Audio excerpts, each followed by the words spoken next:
Hello students, myself Maushmi Bhattacharya from Shet Vidya Mandir English High School CBSE Vasai.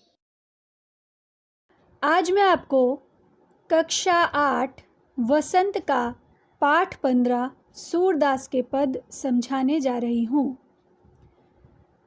पाठ का प्रारंभ हम कवि परिचय से करेंगे। प्रस्तुत पाठ के कवि हैं सूरदास जी। हिंदी साहित्य में कृष्ण भक्ति धारा को प्रवाहित करने वाले भक्त कवियों में सूरदास का स्थान अत्यंत महत्वपूर्ण है। सूरदास का जन्म दिल्ली के निकट ब्रज की ओर स्थित सोही नामक गांव में 1478 ईस्वी में हुआ था। वात्सल्य रस के इस अप्रतिम कवि की मृत्यु 1573 ईस्वी में हुई। सूरदास द्वारा रचित सूरसागर और साहित्य लहरी सार्वकालिक रूप से श्रेष्ठ कृतियां हैं। साहित्य लहरी सूरदास के सुप्रसिद्ध दृष्टकूट पदों का संग्रह है। इसमें अर्थगोपन शैली में राधा कृष्ण की लीलाओं का वर्णन है। साथ ही अलंकार निरूपण की दृष्टि से भी इस ग्रंथ का महत्व है। सूरसागर में उन्होंने राधा कृष्ण की अनेक लीलाओं का वर्णन किया है। प्रस्तुत है पाठ सूरदास के पद। पहला पद। मया कबही बढ़ेगी चोटी, किति बार मोही दूध पियत भई, यह अजहू है छोटी। तू जो कहती बल की बेनी, ज्यों वह है लांबी मोटी। काढ़त गुहत नेहवावत जय है, नागिनी सी भुई लोटी। कांचो दूध पियावत पची पची, देती न माखन रोटी।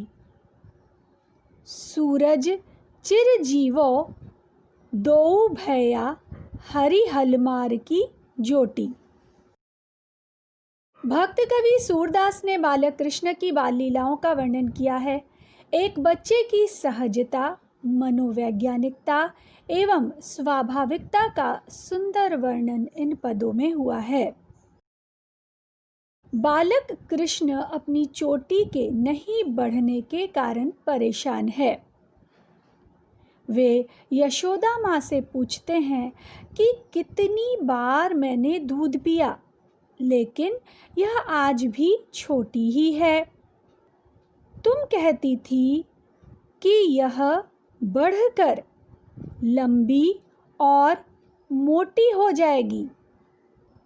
तुम तो हमेशा यही कहती रही हो कि बार बार कंघी करने एवं गूंथने पर यह बलराम की चोटी जैसी लंबी एवं मोटी होकर जमीन पर नागिन की तरह लौटने लगेगी। उसी के बहाने हमेशा बार बार कच्चा दूध पिलाती हो और खाने के लिए माखन रोटी नहीं देती। माखन जो कृष्ण को अत्यंत प्रिय था, उसी को प्राप्त करने के लिए कृष्ण विभिन्न प्रकार के बहाने बना रहे हैं। उनकी बातों से भाव विभोर होकर माता यशोदा श्री कृष्ण एवं बलराम दोनों भाइयों की जोड़ी को चिरंजीव होने का आशीर्वाद देती हैं। प्रस्तुत है दूसरा पद। तेरे लाल मेरो माखन खायो, दोपहर दिवस जानी घर सूनो। ढूंढी ढंढोड़ी आप ही आयो, खोली किवारी बैठी मंदिर में।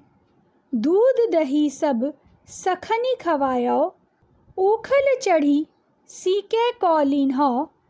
अनभावत भुई में ढड़कायो, दिन प्रति हानि होती गोरस की।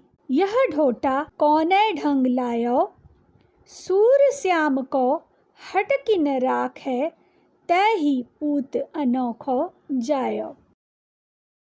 प्रस्तुत पद में श्री कृष्ण की शरारती बाल लीलाओं का वर्णन है। एक गोपी यशोदा माँ से शिकायत करते हुए कहती हैं कि तुम्हारा बेटा कृष्ण रोज मेरा माखन खा जाता है। दोपहर के समय जब घर पर कोई नहीं होता है, उस समय वह घर को सुनसान समझकर अपने मित्रों के साथ आता है और दरवाज़ा खोलकर आंगन में बैठकर अपने साथियों के साथ सारा दूध दही खा जाता है। हम कितना भी छुपा कर रखें, पर वह ढूंढ ही लेता है और सब खाकर खत्म कर देता है। वह उखल पर चढ़ता है और छीके पर रखी हुई चीज़ों को भी उतार लेता है। जो उसे पसंद होती है उन चीज़ों को वह खाता है और जो उसे पसंद नहीं होती है उन चीज़ों को ज़मीन पर फेंक देता है। उसके इस तरह से कार्य करने पर रोज़ रोज़ दूध से बने पदार्थों की हानि होती है। इसे औरों से अलग मत समझो, क्योंकि तुम्ही ने कोई अनोखा पुत्र जन्म नहीं दिया है। वह दूसरे बालकों के समान ही है, जो घर में घुसकर अपने पसंद की चीज़ें चोरी करके खाता है। तुम उसे संभालो। इस प्रकार हम देखते हैं कि भक्त कवि सूरदास जी ने श्री कृष्ण की बाल सुलभ क्रियाओं का वर्णन इन पदों में किया है। पाठ में आए हुए कठिन शब्द एवं उनके अर्थ इस प्रकार हैं।